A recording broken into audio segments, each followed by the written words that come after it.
Welcome to Daily Dose Radio, a 5-minute devotional podcast studying the Psalms verse by verse.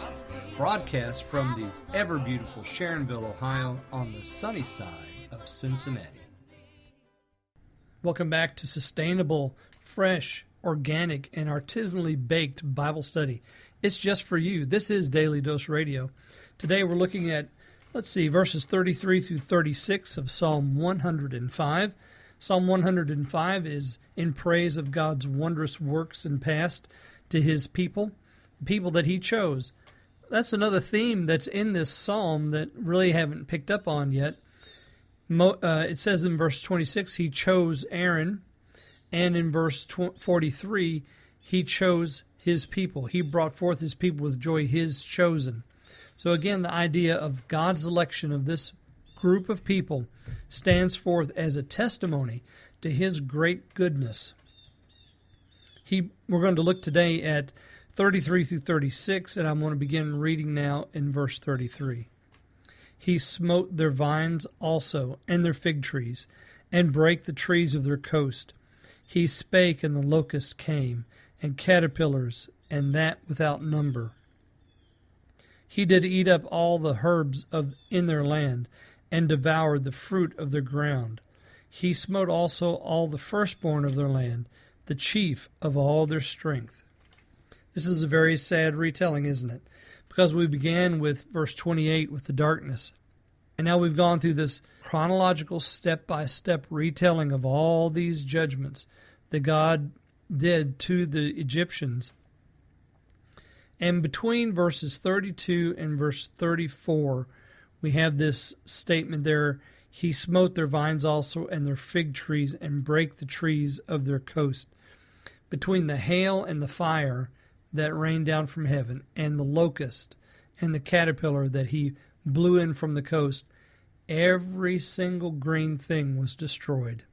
That could have been avoided if Pharaoh hadn't hardened his heart, and if he hadn't said no, and if he hadn't played with God, and if he hadn't disrespected the prophet Moses. All that could have been avoided, but oh no.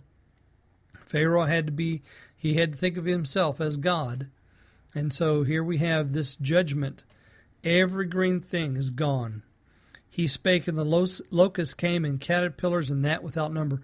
You remember back in Exodus chapter 10, it tells us that the locusts were going to be so deep you wouldn't be able to see the ground because there would be so many locusts.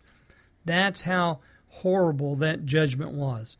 And they came in, and with their ravenous appetite, they consumed everything that was left after the fire and the hail. Verse 35 is a follow-up to that. And did eat up all the herbs in their land and devoured the fruit of their ground. That's the work of the locust. He's completely taking away all of their profit. He's taking away all of their sustenance. So everything they would have for themselves, everything they would have for sale, everything that they would have for the health of their economy and for the health of the families of the Egyptians is gone. And then verse 36, He smote also all the firstborn in their land, the chief of all their strength. So we remember the movement against the firstborn. It's recorded for us in Exodus chapter 12. And the angel comes in, and he kills all the firstborn, and it says that it happened at midnight.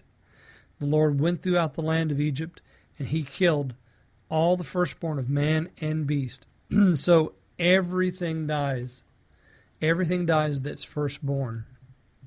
So this ends the plagues and the judgments of God against the Egyptians. And now we're going to see next time, verses 37 through 40, they're coming out and what happened and how God showed Himself mighty on behalf of the people in their coming out of the land of Egypt. So I hope you'll join me then as we look at His bringing them forth, His spreading a cloud over them, and His care of them while they're in the wilderness march. Join me again next time on Daily Dose Radio. Thanks for listening to Daily Dose Radio. I'm David Smith. The music today has been performed by the Bluegrass Experiment. Thanks again for listening. I'll see you next time on Daily Dose Radio.